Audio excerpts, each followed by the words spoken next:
On the planet Bifurca, the problem wasn't the air quality, though breathing it was like sucking on a rusty exhaust pipe.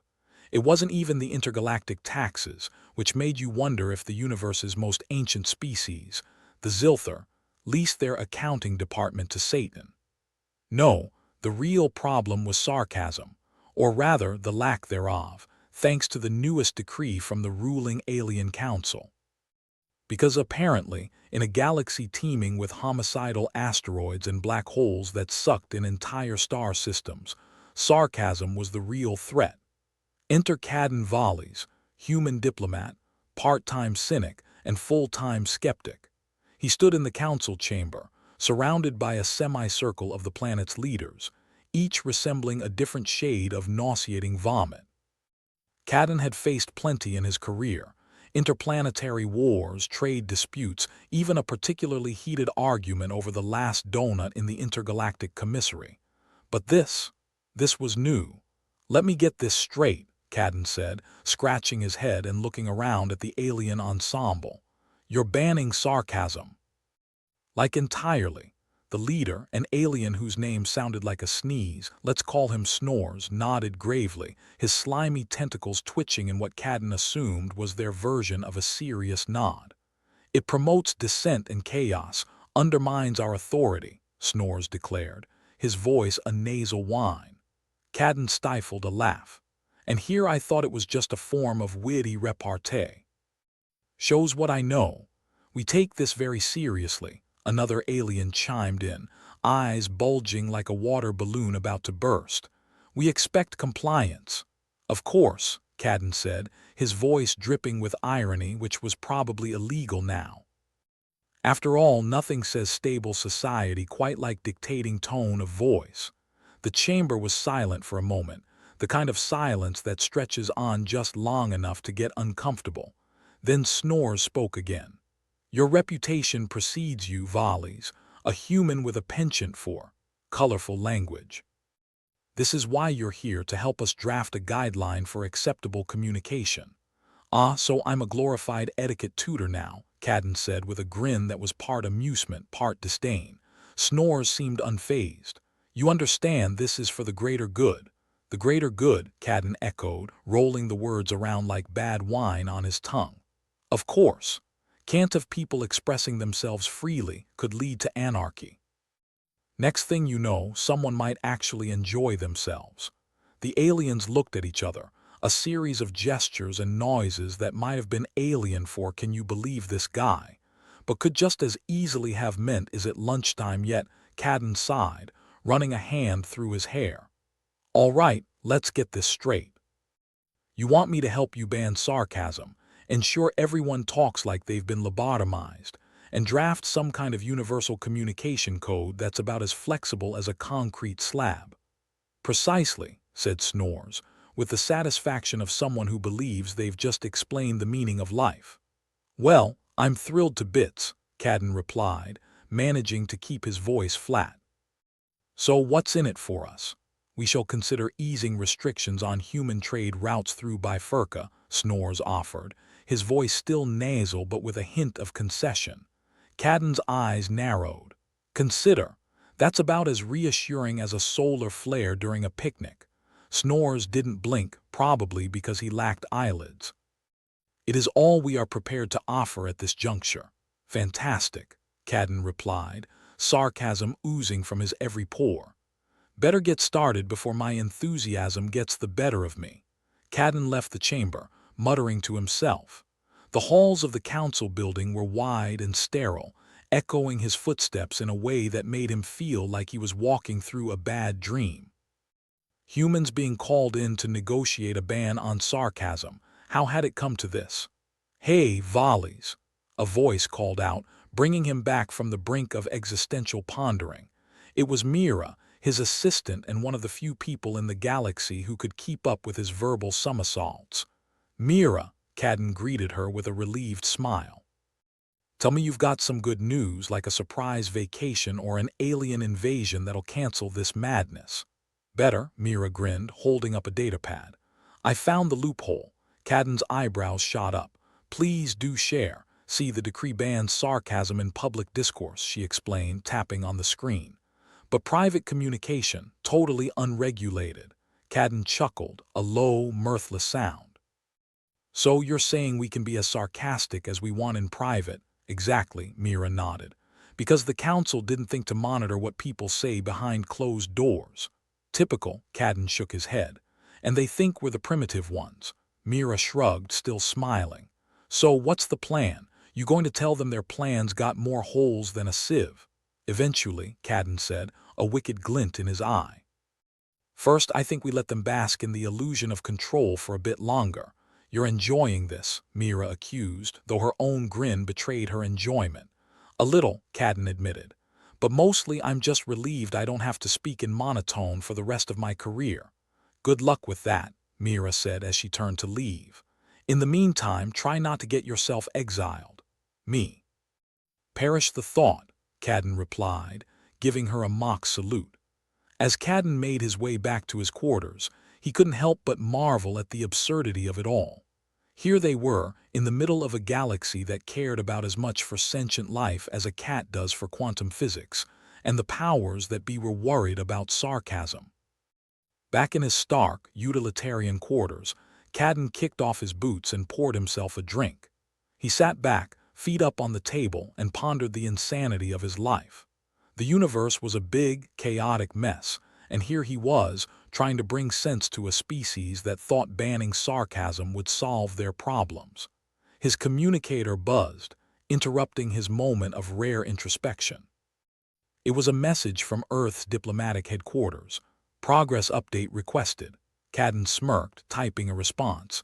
Situation under control. Council clueless as expected. Sarcasm ban ineffective. Considering teaching them the joy of knock-knock jokes next. He hit send, knowing full well it might ruffle a few feathers back home, but what was life without a little risk? Besides, someone had to keep the bureaucrats on their toes. With that, he leaned back, glass in hand, and wondered how long it would take before the council realized their decree was about as enforceable as a no-fly zone in deep space. Until then, he'd keep playing the part of the diligent diplomat, all while enjoying the private irony. And maybe, just maybe, he'd find a way to make the universe a little less absurd in the process, or at least a little more entertaining. Cadden's day only got more ridiculous from there. His communicator buzzed again, this time with a priority alert. It was the kind of notification that promised either a bureaucratic nightmare or an unexpected lifeline. Knowing his luck, it was probably both. He tapped the screen and a message blinked to life. Meet at Docking Bay 42B. Important. The sender was simply RV, which was vague enough to make it intriguing but annoying enough to suggest it was someone who thought they were clever. With a resigned sigh, he finished his drink, cheap synth whiskey with the burn of battery acid, and headed out. Docking Bay 42B was as welcoming as a prison cell, with harsh lighting that seemed to highlight every speck of dust, and the kind of ambience that screamed abandon hope all ye who enter here. Cadden found himself hoping for a surprise alien invasion, just for a change of scenery. Instead, he was met by a small group of humans clustered around a table littered with datapads, assorted alien gadgets, and what looked suspiciously like a half-eaten sandwich of indeterminate origin. There was an air of conspiracy about them, which would have been more impressive if they didn't look like the cast of a low-budget space opera. At the head of the table stood a woman with a steely gaze and the kind of presence that demanded attention. Her expression was one of practiced indifference, the sort that said she'd seen it all and wasn't impressed by much. She locked eyes with Cadden and gave a nod that was half greeting, half challenge. "You must be Volley," she said, her voice carrying the authority of a seasoned commander mixed with the weariness of someone who had dealt with one too many idiots. Guilty as charged, Cadden replied, trying to match her nonchalance. "And you are Rana Voss," she introduced herself, a hint of a smile tugging at her lips. "I lead the resistance." Cadden raised an eyebrow. "Resistance? Sounds like someone's been watching too much late-night holo." Her smile widened just a fraction. We prefer to think of it as preventive cultural preservation. Catchy, Cadden deadpanned. So, what are we resisting today? Suppression of human culture, for starters, Runa said, crossing her arms. The sarcasm band's just the beginning. They want to strip us of everything that makes us who we are. Typical, Cadden muttered. They could conquer entire systems, but it's the snark that really grinds their gears. Runa nodded.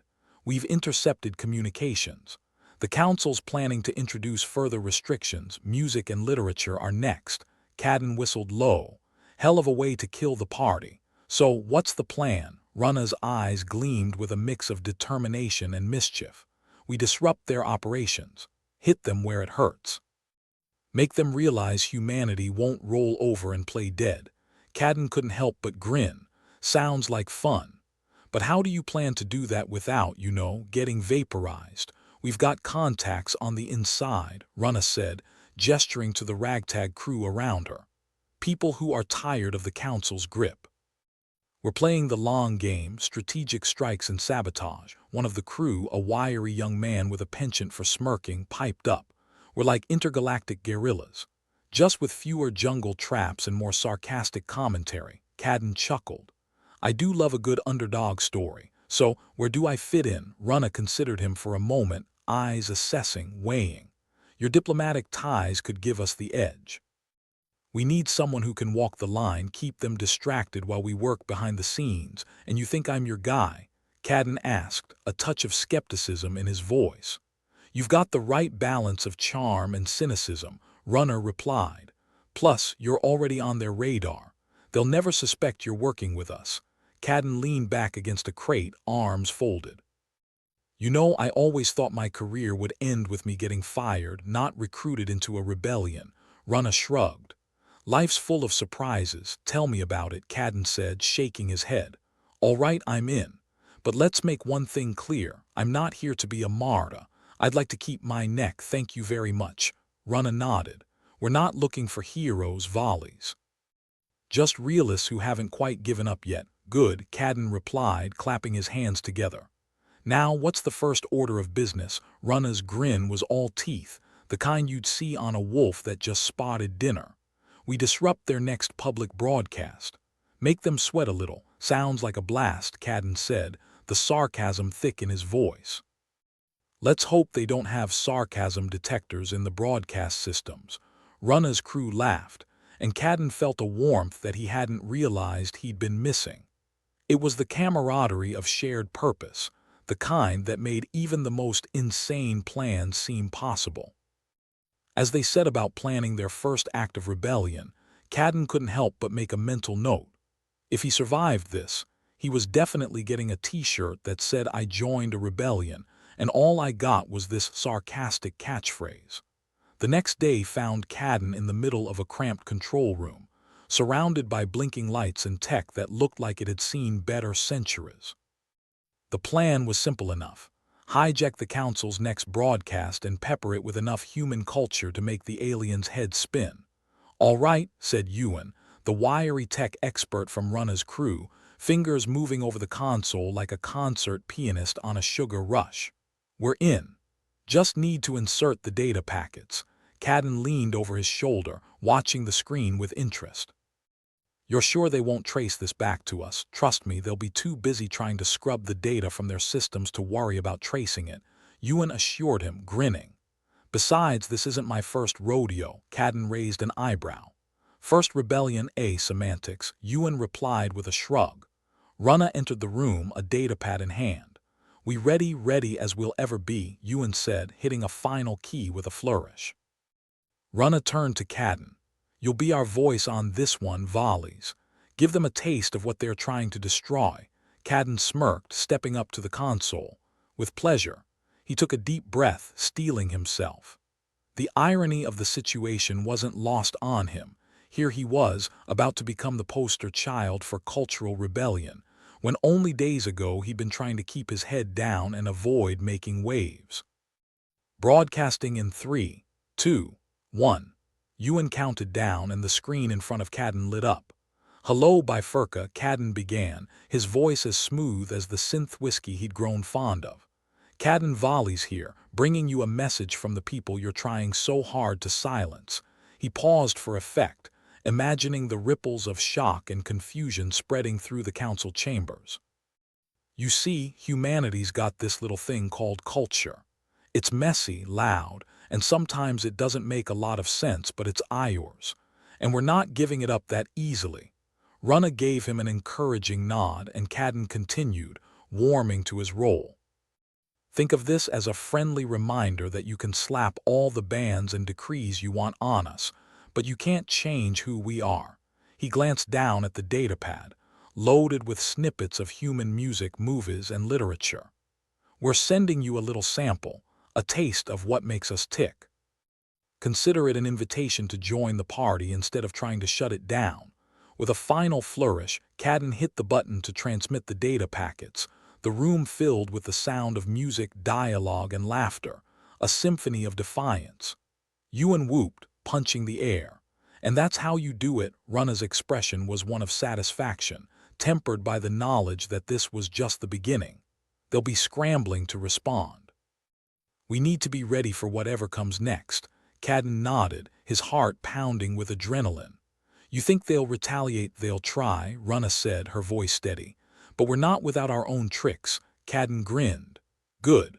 I've always wanted to see what happens when an unstoppable force meets an immovable object. Runna chuckled, clapping him on the shoulder.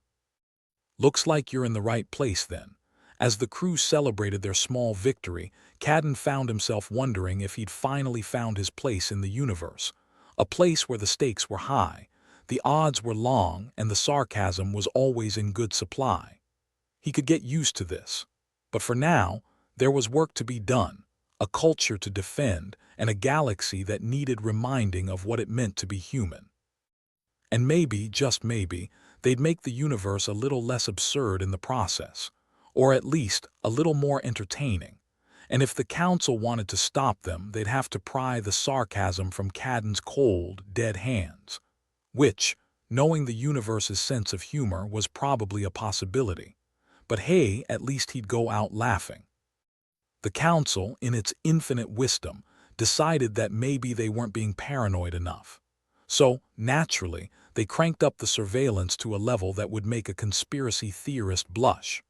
Overnight, human communications on Bifurca were harder to crack than a politician's promise.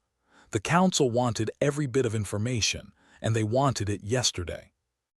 Runna Voss and her merry band of sarcastic rebels sat in a dimly lit room that smelled faintly of burnt coffee and broken dreams. The room was their makeshift headquarters, a place where plans were hatched, sarcasm was sharpened, and coffee was treated like the elixir of life.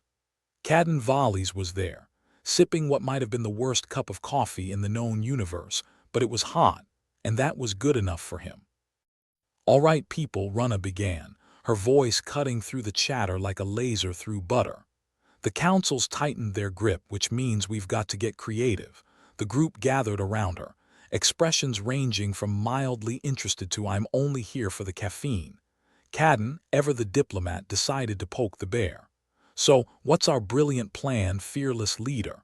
A flash mob. Interpretive dance. Runna shot him a look that could curdle milk. "We're going to use coded messages," she said, as though it were the most obvious thing in the world. Cadden raised an eyebrow.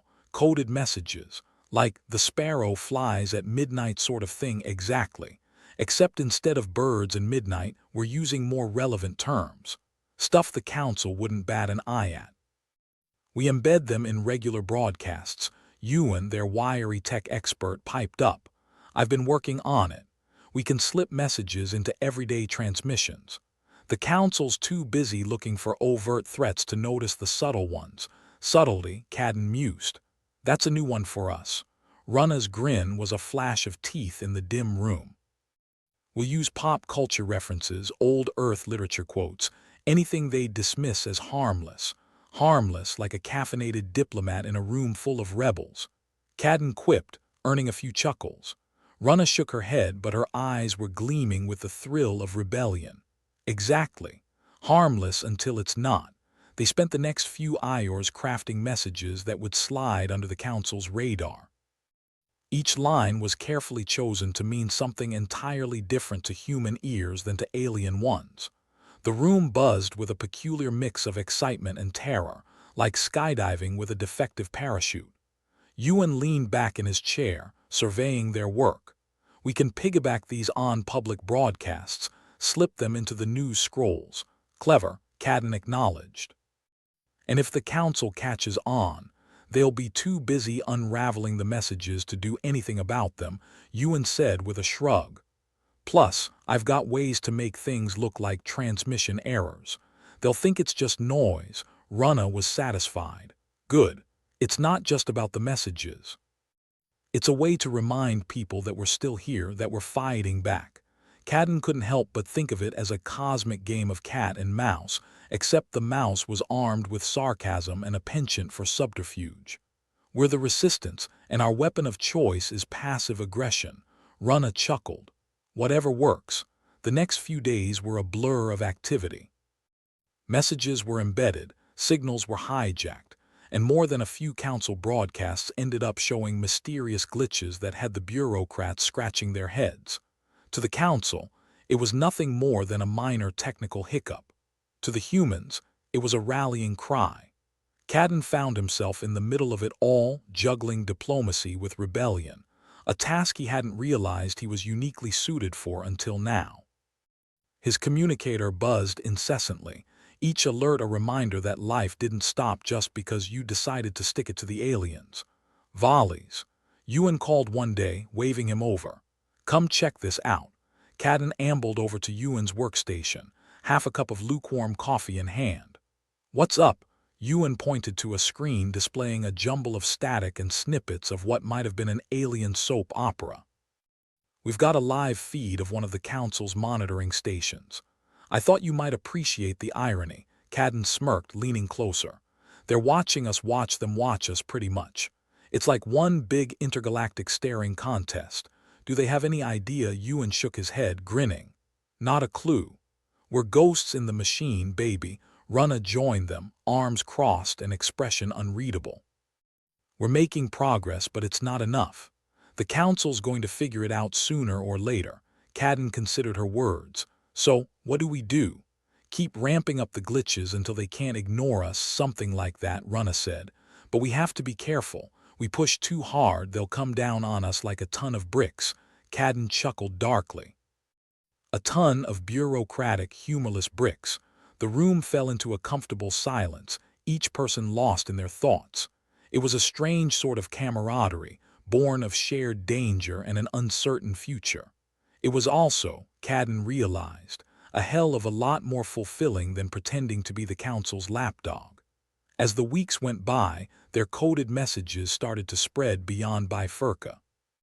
Human colonies in neighboring systems picked up the signals, and soon enough, the resistance was more than just a small band of rebels. It was an idea, a whisper of defiance that couldn't be silenced. Cadden was in the thick of it, playing his part with a skill that surprised even him. He'd always been good at talking his way out of trouble, but now he was talking his way into it, and for once, it felt right. One evening, as the sun dipped below Bifurca's smog-filled horizon, Rana found Cadden staring out at the bleak landscape, a thoughtful expression on his face. Penny for your thoughts, she asked, joining him. Cadden shrugged, a half-smile playing on his lips. Just wondering how the hell I ended up here. Rana nudged him with her elbow. Are you complaining? Not at all, Cadden replied, turning to face her. Just reflecting. This wasn't exactly in the career plan. Life's funny that way, Rana said, her voice softening. You think you're going one way and then, bam, you're in the middle of a rebellion fighting alien oppression. Yeah, Cadden agreed, a genuine smile breaking through his usually sarcastic facade. Could be worse. I could be sitting in a council meeting right now, listening to snores drone on about intergalactic taxes. Rana laughed, a sound that was both rare and precious in these dark times. See, there's always a silver lining, more like a rusty, somewhat dented lining, Cadden corrected, his tone light. Rana sighed, her gaze distant. We're making a difference, volleys. It may not seem like it, but we are. Cadden nodded, feeling the weight of her words. He knew she was right. Their actions, their messages, they were all part of something bigger, something that couldn't be quantified or dismissed. As they stood there, side by side against the encroaching night, Cadden couldn't help but think that maybe, just maybe, they'd be all right. That humanity, with all its flaws and sarcasm and stubbornness, would find a way to survive. And if the council wanted to stop them, they'd have to do a lot better than banning sarcasm. Because if there was one thing humanity excelled at, it was finding humor in the darkest of places. And on Bifurca, humor was a weapon, a beacon of hope wrapped in a joke. Cadden turned back to the horizon, feeling a strange sense of peace amidst the chaos. "You know," he said, his voice barely above a whisper, "maybe we're not the heroes the universe wants, but we're definitely the ones it deserves." Rana chuckled, her breath a cloud in the cool evening air. "I'll drink to that." As the stars began to twinkle in the smoggy sky, the two of them stood there, a diplomat and a rebel, united by a common cause and a shared sense of absurdity. In the grand scheme of things, it might not have been much, but it was something, and on a planet like Bifurca, that was more than enough. Cadden Volleys didn't know how he ended up as the unofficial face of rebellion against the slimy overlords of Bifurca, but here he was, rubbing shoulders with the galaxy's least likely revolutionaries. His communicator buzzed incessantly like a persistent mosquito, each buzz either signaling their next move or another reason to roll his eyes. Today's plan was straightforward. Hijack the alien-controlled frequency and broadcast a message so sarcastically human that the council wouldn't know whether to laugh or launch a full-scale investigation. Simple, right? Rana Voss, fearless leader and the human embodiment of a raised eyebrow, stood before the ragtag group. She was the kind of woman who could inspire and intimidate with the same look, like a sarcastic coach for the hopelessly unathletic. "All right, folks, today's the day. We're gonna shove our message right up the council's collective exhaust ports." Ewan, their tech wizard, was already elbow-deep in wires and circuits, his face lit by the glow of a dozen screens. "I've patched us into their broadcast network. We'll piggyback on their signal. They think they're transmitting a productive propaganda clip, but we're giving them a reality check." Cadden raised his cup of what passed for coffee, feeling the need to toast to their impending doom. "Here's to the council. May their tentacles get tangled in red tape." Rana grinned, a ferocious flash of teeth. "Here's hoping they choke on our sense of humor." The room erupted in a mix of laughter and nervous energy. It was a peculiar cocktail of emotions, the kind that made you want to laugh while running for your life. They were all painfully aware that if this went wrong, they'd find themselves 6 feet under, or however deep the aliens preferred to bury nuisances. "All right, let's do this," Rana announced, her voice cutting through the tension like a well-aimed insult. Ewan hit a series of keys with the precision of a conductor orchestrating a symphony of chaos. The screens flickered, and for a moment, everything held its breath. "Ladies and gentlemen, and those of you with more limbs than brains," Cadden began, leaning into the microphone with a crooked grin. "This is your daily reminder that humans are still here, still sarcastic, and still really, really annoyed by your tentacle policies." The transmission continued, a mix of biting wit and thinly veiled mockery that could have been mistaken for comedy if it weren't so dangerously subversive. Cadden threw in every quip he could muster, painting the council as the incompetent tyrants they were. "And remember," he finished, "when life gives you tentacles, make calamari." With that, Ewan killed the broadcast. The room was silent, the kind of silence that fills the gap between the punchline and the realization you've gone too far. "Well, that was fun," Cadden said, breaking the quiet until they start knocking on our door with laser rifles. Rana nodded, a strange mixture of pride and anxiety settling on her features. "We've poked the bear, all right. Now let's see if it swats back." They didn't have to wait long. Within hours, the consequences of their bravado became glaringly apparent. Alien patrols doubled, their presence as subtle as a neon sign in a blackout. Every corner, Every shadow seemed to harbor a pair of watchful eyes, and Cadden found himself wondering if they'd inadvertently signed their own death warrants. The rebels regrouped in Docking Bay 42B, which was just as welcoming as they remembered, like a steel trap with a hint of mildew. The walls were lined with datapads and makeshift equipment, their operations center as organized as a teenager's bedroom. Runa paced the room, her mind a whirlwind of strategies and contingencies. All right, we knew this might happen. We all signed up for this. Cadden leaned against a crate, arms crossed. Some of us didn't read the fine print. Ewan was hunched over another array of screens, his fingers dancing as he monitored the council's communications. They're scrambling, trying to figure out who hacked them. They've upped the surveillance, which means we've got to be more careful, Runa repeated as if testing the word. Not exactly our strong suit, Cadden chuckled, despite the tension. We lost that suit in a poker game ages ago. The atmosphere was a cocktail of fear and determination, each member of the group understanding the stakes. They were poking the proverbial hornet's nest, and the hornets were pissed off aliens with a penchant for surveillance. Runa turned to face the group, her expression steely. We knew this wouldn't be easy, but we're not backing down. If they want to silence us, they'll have to get through our sarcasm first. Ewan nodded, his fingers never stopping their dance over the keyboard. We've got to keep the momentum going. We need to keep broadcasting, keep pushing their buttons. Cadden felt a rush of adrenaline, the kind that made you feel alive and terrified in equal measure.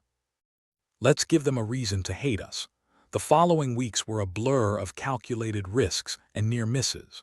The rebels became adept at evading the increased patrols, their every move a delicate balance between defiance and self-preservation.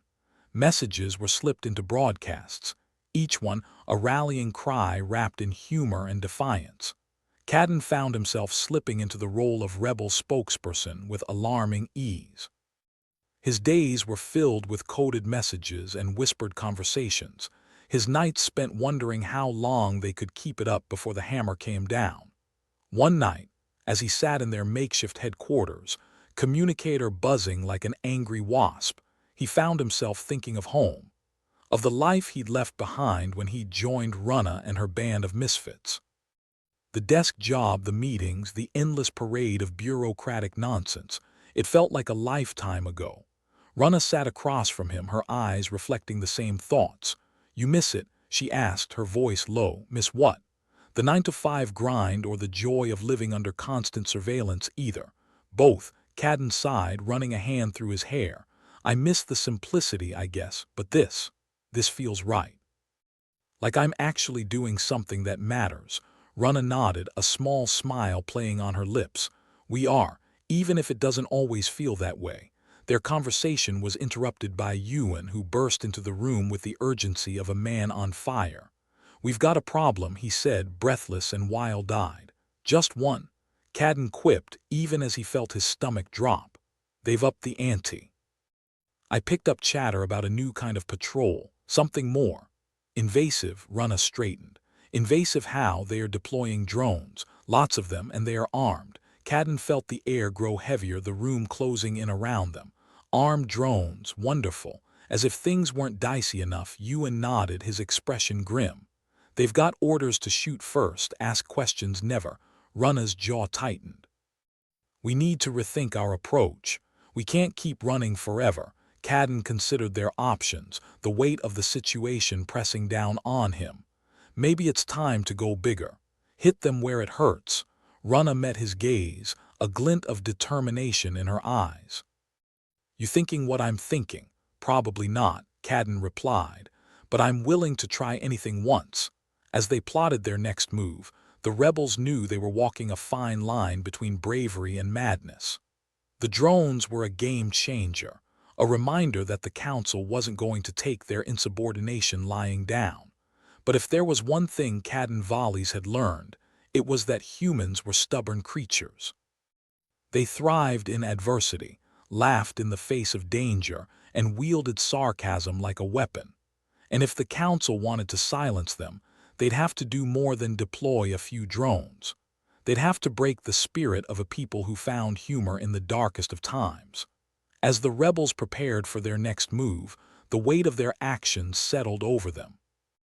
They were a small spark in a vast universe, but they were determined to keep burning. Because when you're fighting for your right to be human, no odds are too great.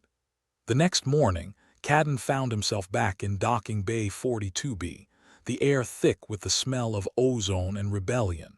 He was surrounded by datapads and makeshift equipment, a symphony of chaos that somehow worked in their favor.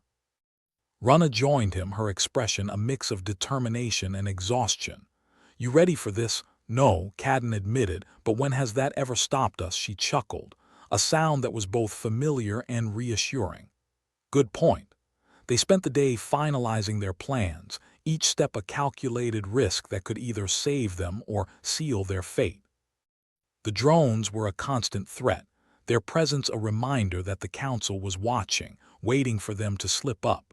But the rebels were used to walking the razor's edge, their every move a testament to human resilience and stubbornness. They were fighting for more than just survival. They were fighting for the right to be themselves, to live and laugh and resist. And if that wasn't worth the risk, Cadden didn't know what was. As the day drew to a close, the rebels gathered once more, a band of misfits united by a common cause. They knew the odds were against them, that the Council was relentless, but they also knew they wouldn't stop. Because if there was one thing humans excelled at, it was finding strength in the face of adversity. And on Bifurca, strength came in the form of a well-timed quip and a willingness to push back. Cadden looked around at his fellow rebels, feeling a strange sense of pride. They were flawed and imperfect, but they were his. And together, they were going to make the Council regret ever underestimating them.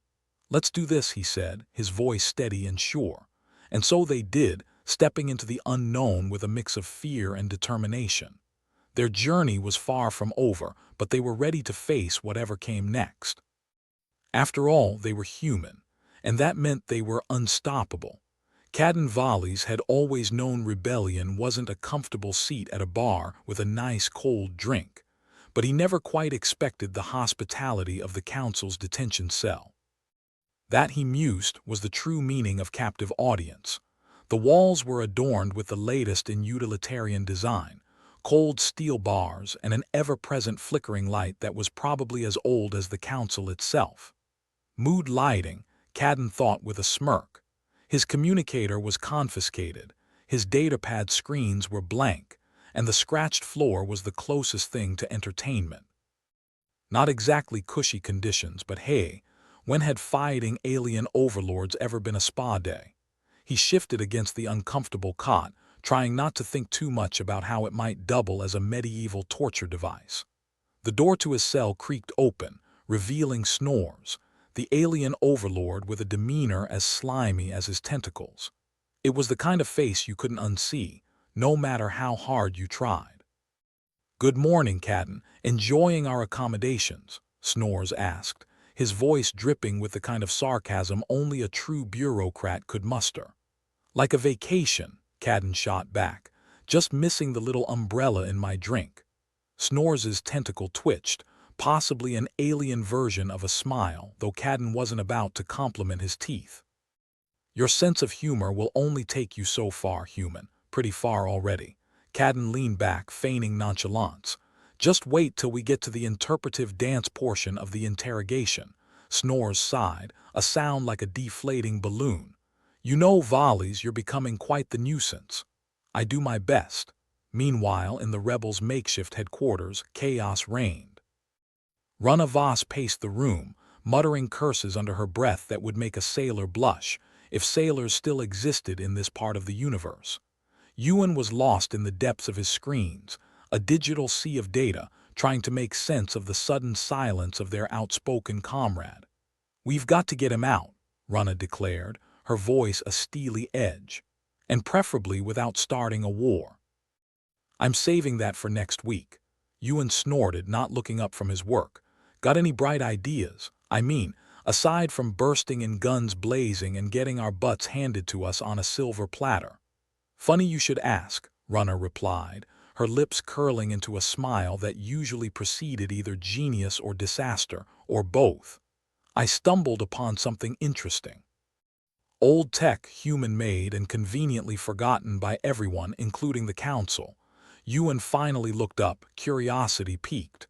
And what would that be? A disruptor, Rana said, eyes gleaming. Designed to scramble alien communication systems. Of course, it's untested, risky, and probably a really good candidate for ways to accidentally blow ourselves up. So, business as usual then. Exactly, Rana said, her grin widening. We're going to steal it, test it, and use it to give Cadden the cover he needs to escape. In the cell, Cadden had moved on from counting scratches to contemplating the meaning of life, a topic with surprisingly little depth when faced with imminent demise. Snores, his patience seemingly wearing thin, inquired, "Ever think about giving up this foolish rebellion?" Volleys. "Nope," Cadden replied, cheerful as ever. "But I do think about what you'd look like with a nice pair of sunglasses. You know, summer chic." Snores didn't deign to respond to that, instead opting to leave Cadden to his own devices, figuratively of course, since all his real devices were confiscated. Back at the headquarters, Ewan was busy working his magic. With a few taps on his keyboard, he pulled up schematics of the disruptor. "Looks like it's housed in an old Terran vessel buried deep under the Council's HQ. Rana leaned over, squinting at the screen. "Perfect place for a leap of faith.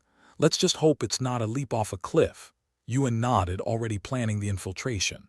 "We'll need access codes, a distraction, and a whole lot of luck." "Good thing I'm Irish," Rana quipped. "And I'm just good with machines," Ewan added. "We'll make it work." Meanwhile, Cadden's cell had grown oppressively quiet, the type of silence that hangs in the air like a bad smell. He considered his options, each one more dismal than the last. In a rare moment of introspection, he wondered if his big mouth would be his final undoing. But dark thoughts were soon replaced by the sound of footsteps approaching, heavy and determined. The door swung open, revealing two guards who looked like they moonlighted as concrete blocks. Without so much as a word, they hauled Cadden to his feet, leading him out of the cell. "Field trip?" Cadden asked, craning his neck as he was dragged down endless corridors. "I hope I get a souvenir." The guards remained silent, their grip firm. Cadden, for all his bravado, felt a knot of tension coil in his stomach. The Council's idea of a friendly chat usually involved more torture and less tea. Back at the makeshift HQ, Rana and Ewan had finalized their plan. "All right, let's do this," Rana said, her tone leaving no room for argument. "We break into the HQ, grab the disruptor, and get Cadden out." "And if it all goes south?" Ewan asked, though his fingers were already dancing across the keyboard, setting their plan into motion. "Then we go down swinging," Rana replied, a fire in her eyes that spoke of determination and sheer reckless abandon. "Now let's make some noise." In the Council's main chamber, Cadden was presented like a prize fish at a market. Snores, seated at the head of a long table, looked down at him with a mix of amusement and irritation. "Volleys, you stand accused of inciting rebellion and defying Council law." "Stand accused," Cadden quipped, winking at Snores. "I thought you wanted me for my charming personality." "Charming indeed," Snores replied dryly. "You have a choice. Renounce your rebellion or suffer the consequences." "Do I get a third option? Maybe a go directly to jail card?" Snores shook his head, the alien equivalent of rolling his eyes.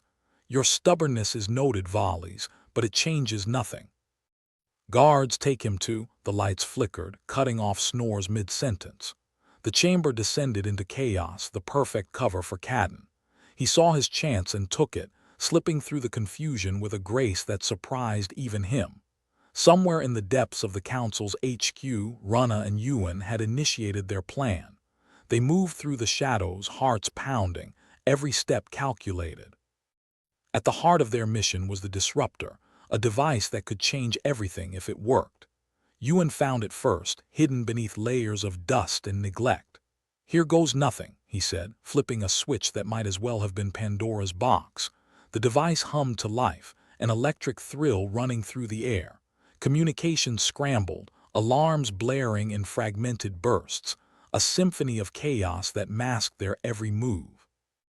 "Now or never," Rana whispered, adrenaline coursing through her veins.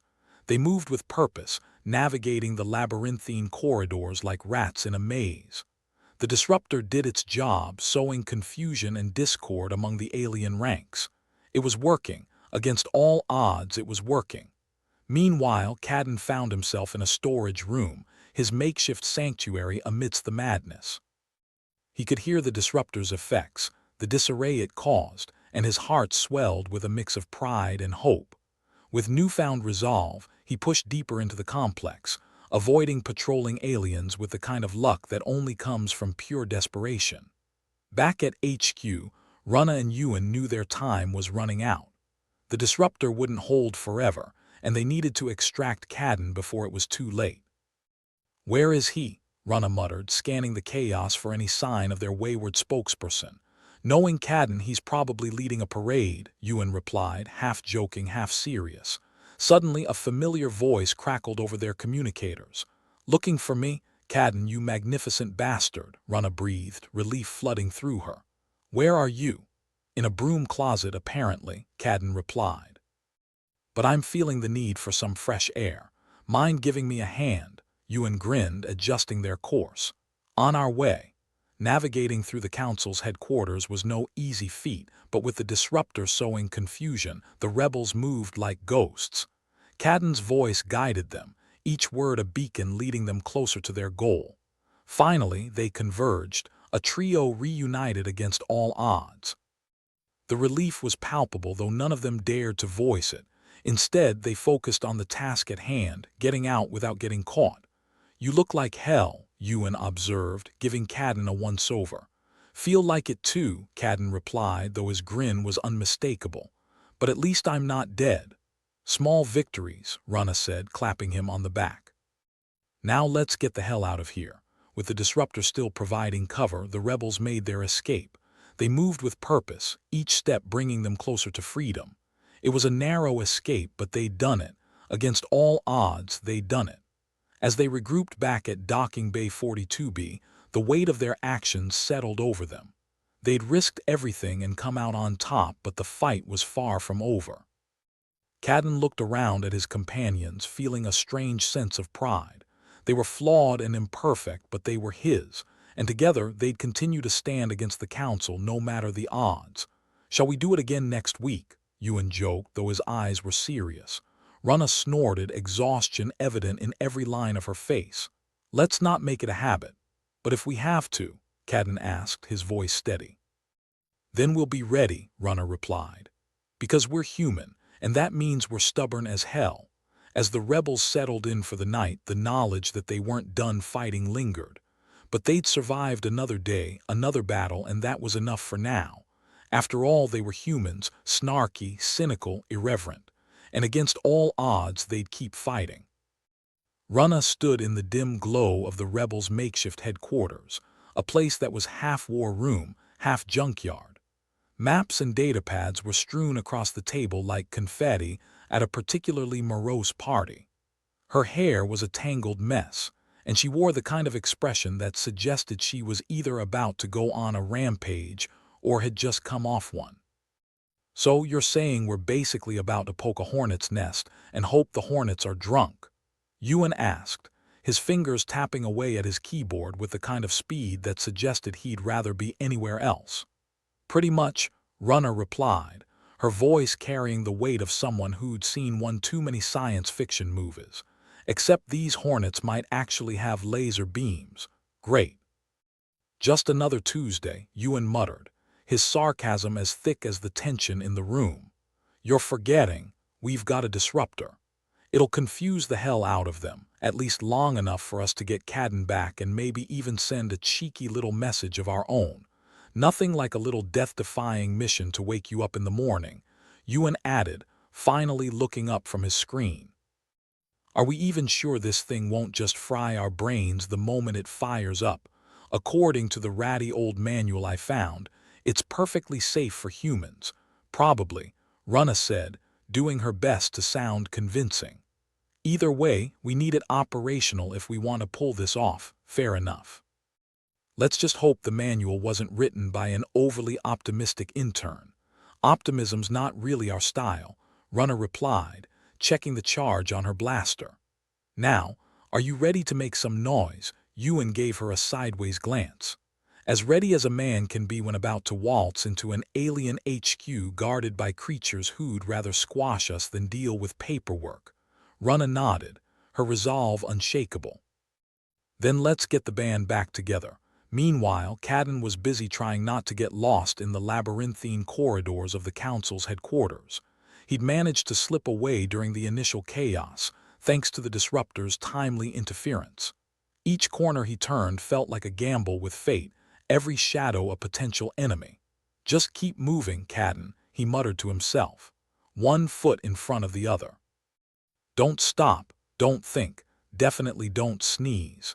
He ducked into a side passage, narrowly avoiding a patrol of guards who seemed more interested in arguing over lunch breaks than maintaining security. Cadden couldn't help but chuckle, imagining the kinds of performance reviews alien overlords would have. Back at HQ, Runner and Ewan were already on the move. The Disruptor was humming away, making the air feel like it was vibrating with anticipation, a prelude to what could either be their greatest triumph or the most spectacular failure known to humanity. Remember, in and out, Runner reminded, her voice crackling over the communicator. We grab Cadden, maybe some intel if we're lucky, and we get the hell out. No heroics. Define heroics, Ewan replied, slipping through a service hatch like a cat that had seen one too many horror movies. Anything that gets you killed before Happy Ior, Runner shot back, already planning their escape route. I'm not giving your eulogy again. As they navigated through the chaos, the Disruptor continued its work, sowing confusion among the Council's forces. Alarms blared intermittently, turning the usually sterile halls into something reminiscent of a techno-rave gone wrong. Cadden, still playing hide-and-seek with fate, finally spotted a familiar face, or rather, the back of a very familiar head. It was Snores, looking particularly agitated, his tentacles twitching like an octopus on caffeine. Well, if it isn't my favorite head of calamari, Cadden mused, keeping his distance but unable to resist a bit of verbal sparring. Miss me? Snores turned, his eyes narrowing in what could only be interpreted as the alien equivalent of exasperation. Volleys, your penchant for sarcasm is both infuriating and oddly admirable. I aim to please, Cadden said, edging away slowly. You should try it sometime. Keeps the tentacles nimble, Snores sighed, a sound reminiscent of air being let out of a particularly sad balloon. You won't escape, you know. The Council is already regrouping. Yeah, but you see, I've got this thing called hope. Annoying little bugger, keeps cropping up no matter how many times you squash it. Before Snores could respond, a series of explosions rattled the building, the kind of noise that suggested someone somewhere was having a very bad day. It was Runner's signal the cavalry was coming, or at least the two-person version of it. Cadden took his chance, ducking down another corridor, his heart pounding in his chest. He could feel the weight of the building's ominous presence, but it was nothing compared to the thrill of potential freedom. Runner and Ewan, meanwhile, were making their way towards Cadden, the Disruptor's effects keeping them just ahead of the chaos. They moved with the kind of reckless bravado that only comes from not having any other choice. Cadden, you lovable bastard, do you read me? Runner's voice crackled over the communicator, sharp and urgent. Loud and clear, boss lady, Cadden replied, relief washing over him. Where the hell are you, currently trying to avoid becoming the main attraction in an alien zoo? How about you, almost at your location? Just keep moving and try not to get killed. No promises, Cadden said, ducking into yet another corridor. I'll do my best to be fashionably alive. The trio finally converged in a dimly lit hallway, the kind that screamed horror movie cliché but fit their current predicament like a glove. There was no time for heartfelt reunions, just a quick nod and a shared look of determination. "Let's blow this joint," Runa said, her voice carrying a confidence she didn't quite feel. "With pleasure," Cadden replied, already moving alongside her. Ewan brought up the rear, his fingers dancing over his datapad like a maestro of chaos. "I've got a few more surprises up my sleeve," he said. "Let's give our hosts a night to remember." With the disruptor still running interference, they moved quickly, the building's security system struggling to keep up with the myriad false signals and glitches Ewan had orchestrated. It was a mad dash through the corridors, every step a gamble, every turn a potential disaster. But the rebels didn't slow down, their combined resolve pushing them forward against all odds. As they reached the outer perimeter, the reality of their situation hit them like a cold slap to the face. Guards were closing in, their numbers more formidable than anticipated. It was going to come down to speed and sheer dumb luck. "Time to get creative," Runa said, eyeing the approaching aliens. "Suggestions? Ever tried improvisational escape?" Cadden replied, a grin playing on his lips.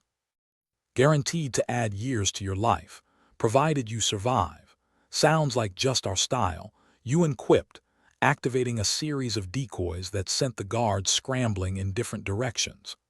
With the path momentarily clear, the rebels made their final push, sprinting towards freedom with the kind of reckless abandon that came from knowing they had nothing left to lose. But just as it seemed they might actually pull off the impossible, a familiar figure stepped into their path. Snores, looking more irritated than ever and flanked by a new wave of reinforcements.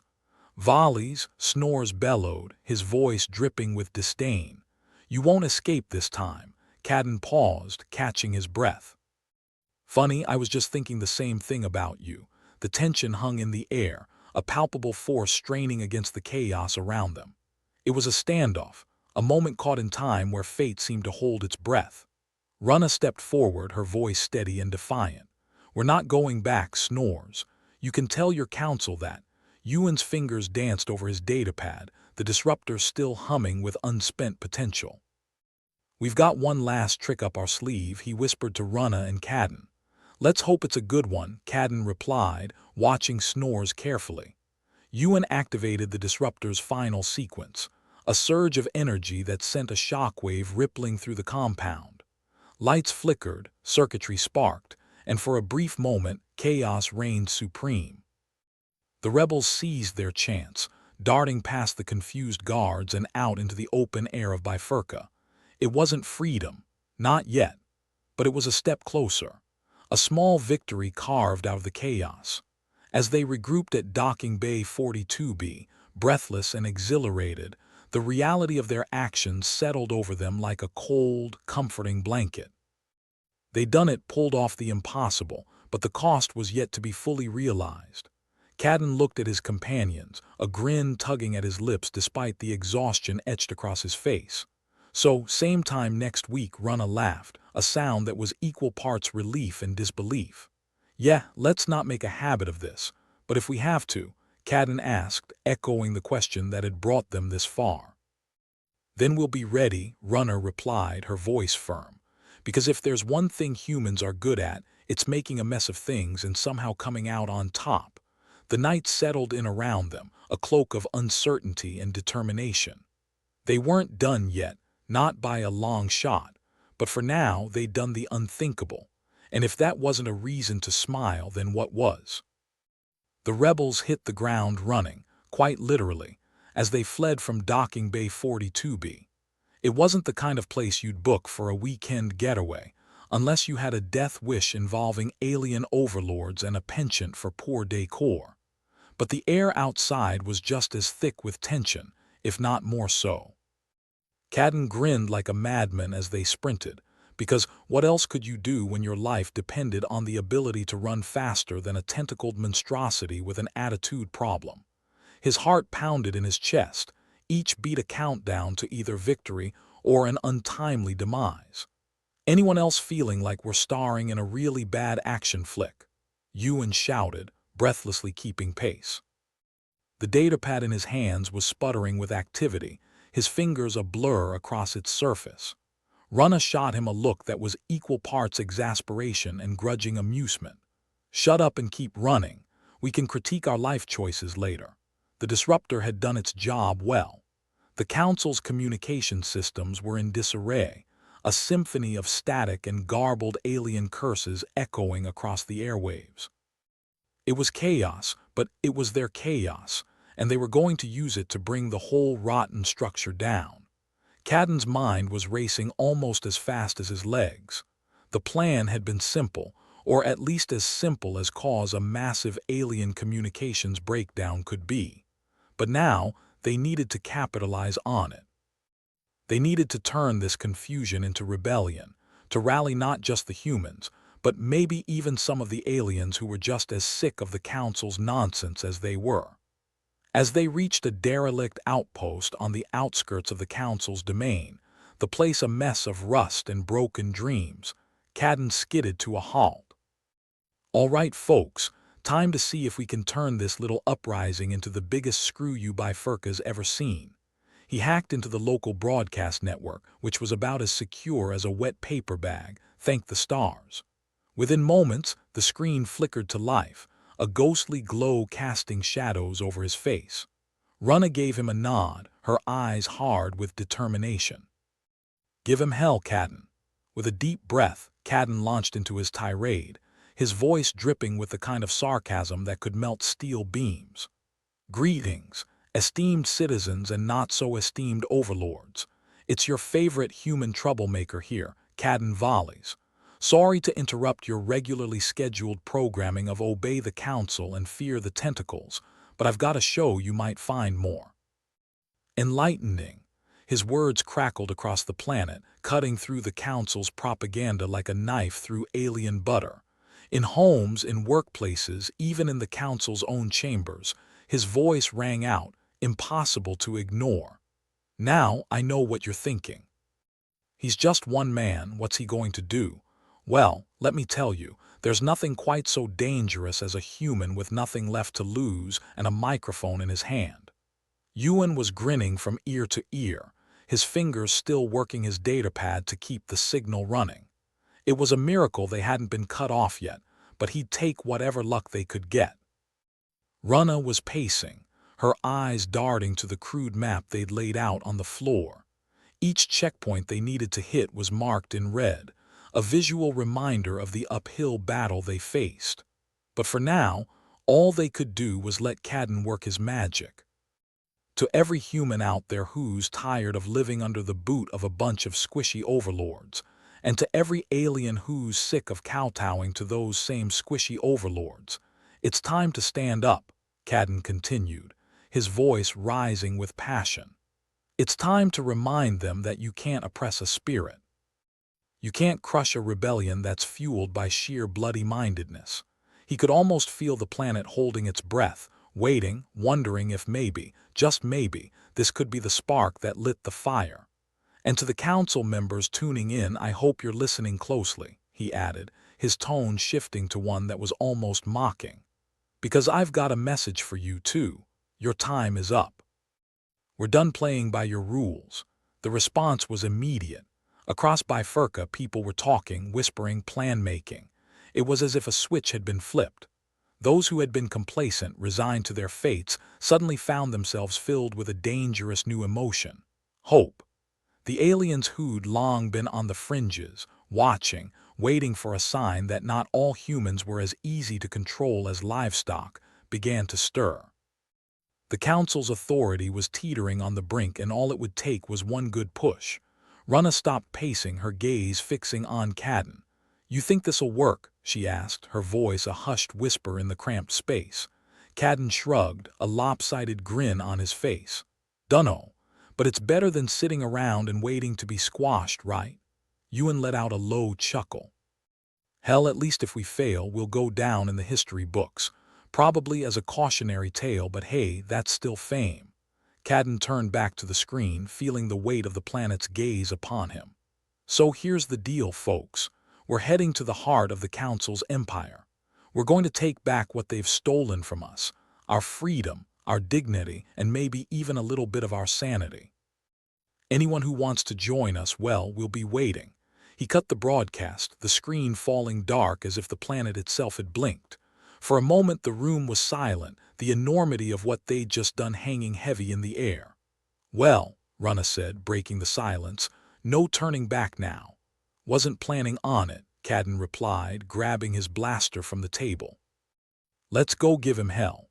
They moved with purpose, slipping through the shadows like wraiths, each step taking them closer to the heart of the Council's power. The disruptor had done its job in more ways than one, the confusion spreading like wildfire across Bifurca. As they approached the city, the skyline looming ominously against the night, they could see signs of unrest. Groups of humans and aliens alike were gathering, murmuring, planning. The seeds of rebellion were taking root. Ewan paused, looking back at the ragtag army they were assembling.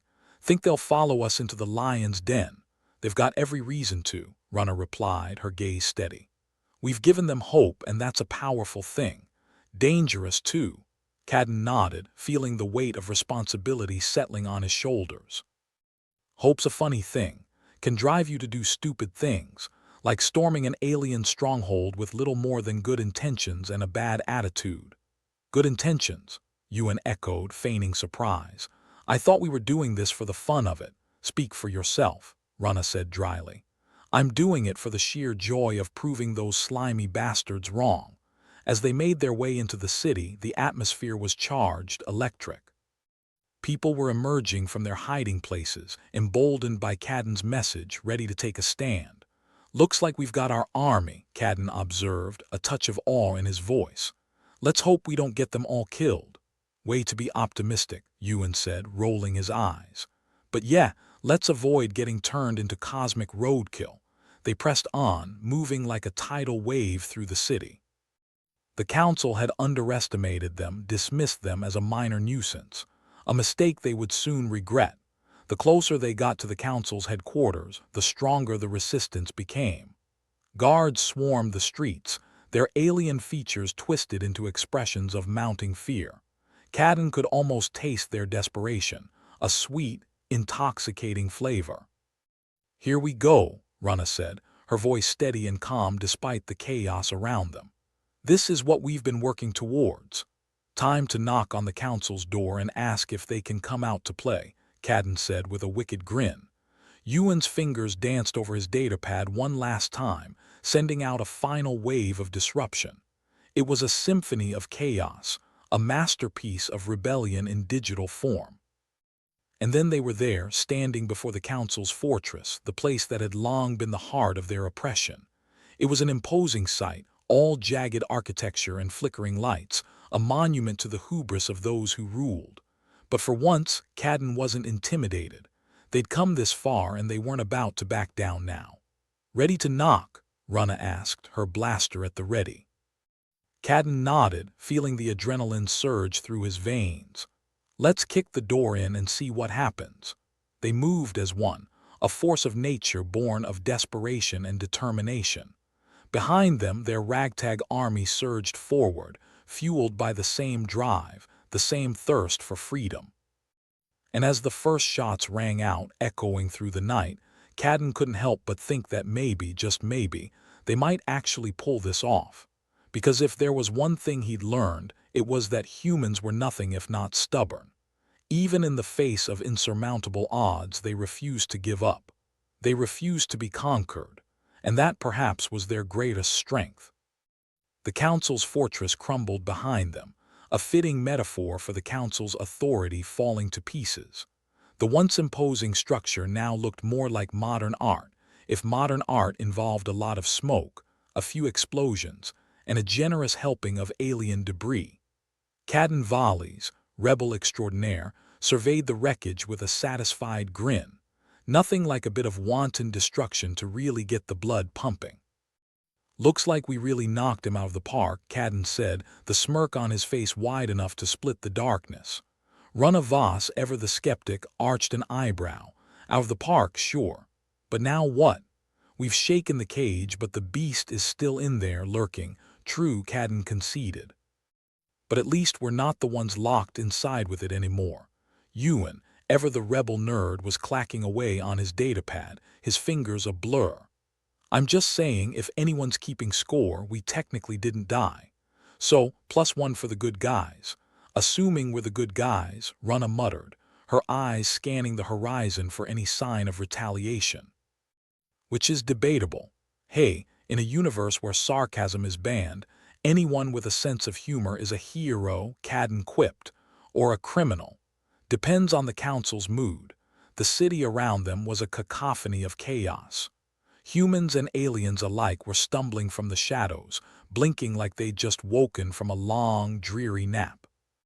For the first time in what felt like forever, they were free to speak, to laugh, to be sarcastic little shits without fearing a tentacle to the face. A group of aliens, tentacles waving like they were trying to flag down an interstellar taxi, approached. They looked confused, maybe a little hopeful.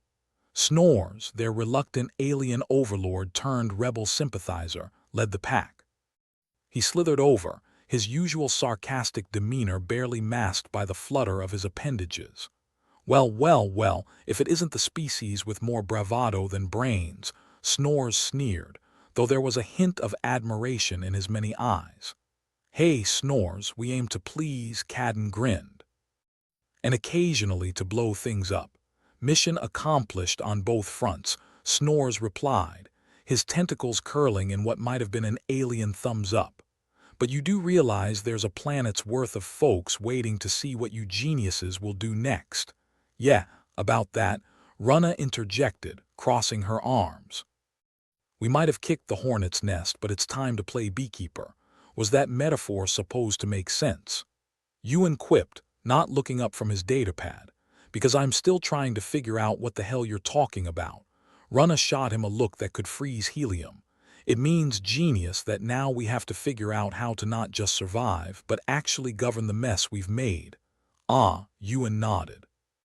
That sounds suspiciously like responsibility. Doesn't it always sneak up on you? Cadden sighed theatrically. 1 minute you're blowing up alien overlords, the next you're expected to play politics. A murmur spread through the crowd. The whispers of rebellion were now turning into the conversations of a new world order. Humans and aliens, once enemies, now just confused neighbors trying to figure out how to coexist without someone getting squished. All right, Committee of Common Sense, Cadden announced to the gathering, we've got a planet to run. Suggestions, first order of business, Snores said, his tentacles tapping together like a parody of a bureaucrat. We legalize sarcasm. It's a crime against nature to stifle such a glorious form of communication. The crowd chuckled, a sound that was almost alien itself after so long under the council's oppressive silence. Laughter, dark, sarcastic, and full of irony, rippled through the air like a virus you actually wanted to catch. Agreed, Runa said, her lips quirking upwards. Cadden, you might actually have a career in comedy if this whole rebellion thing doesn't work out. Here's hoping it works out, Cadden replied, his smile fading slightly as the gravity of their situation settled in. Because honestly, without the threat of alien overlords, my material might dry up. Ewan tapped his datapad, projecting a crude map of Bifurca into the air. We've got a full planet here that's expecting us to, I don't know, fix things.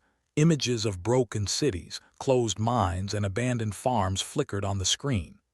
Bifurca wasn't just a place. It was a collection of broken dreams waiting for a handyman with a big toolbox and an even bigger patience reserve. We start with rebuilding, Runa said, her tone shifting from jokester to leader. Everyone pitch in, human and alien. We've all got skin in the game now, or scales, or whatever the hell Snores has. Technically, it's more of a mucus layer, Snores corrected, a hint of pride in his voice. Whatever, Runa waved him off. The point is, it's time to stop fighting over scraps and start building something real. The crowd nodded, the weight of the task ahead settling on them like a heavy cloak. But it was a burden they were willing to bear, if only because the alternative was a return to tense and terror. Next, Cadden added, we need to negotiate peace with anyone still interested in keeping the council's dream alive. Because there's always some poor sap living in the past, Ewan noted, rolling his eyes. Like that uncle who still thinks mullets are a good idea. The crowd murmured, a low hum of agreement.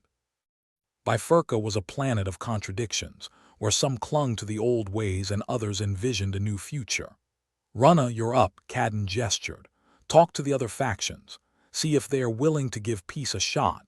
Diplomacy run aside, rolling her shoulders. "It's like trying to herd cats.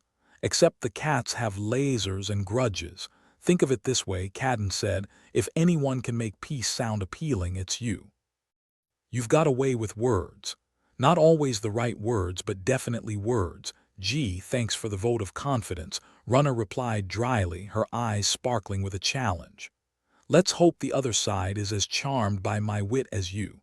As the crowd began to disperse, each group tasked with a piece of the plan, Cadden felt a strange sense of optimism. It was a new feeling, foreign, like trying on someone else's clothes. But it was there, blooming in the ashes of their rebellion. "Here's to hoping this ragtag group of misfits can pull off a miracle," Ewan said, tucking his datapad under one arm. "Or at least not blow ourselves up in the process." "Low bar, but an achievable one," Cadden replied with a grin. Hours turned into days and days into weeks. The city was alive with the sound of rebuilding, the clatter of construction mingling with the hum of conversation. Humans and aliens worked side by side, suspicion slowly giving way to camaraderie.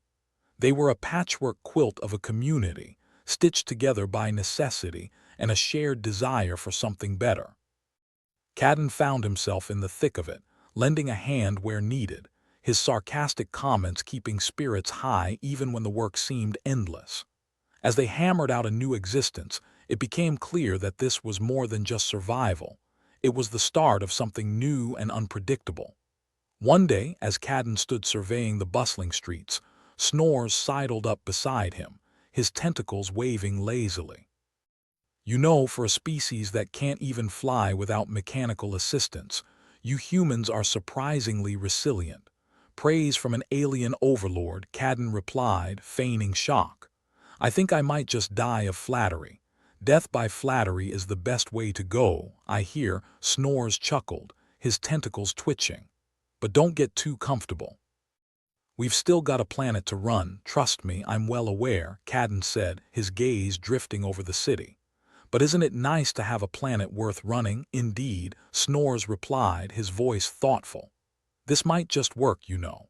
If we can keep the jokes flowing and the sarcasm sharp." "Funny thing about humor," Cadden mused. "It's kind of like a universal language. One that even the Council couldn't squash." As Bifurca continued to heal, the lines between past enemies blurred. Cultures collided, meshing into a vibrant tapestry of shared experience. Sarcasm, once a dangerous weapon, became a symbol of unity, a reminder that laughter could bridge even the widest chasms. The final negotiations with the remaining Council loyalists went smoother than anyone had expected. Maybe they were tired of the fight. Maybe they just realized that sarcasm was a hell of a negotiating tactic. Runna, her voice firm and unwavering, laid out the terms of the new peace treaty. It was a document born of compromise and a grudging respect for each other's strengths. When the last signature was inked, a cheer erupted, a sound that reverberated through the city, a promise of better days to come. In the aftermath, Cadden looked on, satisfied. They'd done the impossible, turned the tide against tyranny. It wasn't perfect, and it sure as hell wasn't going to be easy, but it was theirs. This new Bifurca, full of potential and possibility. "Well," Ewan said, clapping Cadden on the shoulder. "Looks like we pulled it off." "Yeah," Cadden replied, a smile playing on his lips. "And all it took was a revolution, a bit of destruction, and a whole lot of sarcasm." "As any good story should," Ewan agreed. "Here's to the future, whatever it holds." "To the future," Cadden echoed, feeling a rare sense of hope. "And to making sure it's as sarcastic as possible." And so, on a planet once ruled by fear and silence, a new era began. One where humor reigned supreme and sarcasm was king. Bifurca was theirs now, a place where differences became strengths and laughter was the language of peace. Together, they'd carved out a new path, one paved with humor, resilience, and a determination to never go quietly into the night again.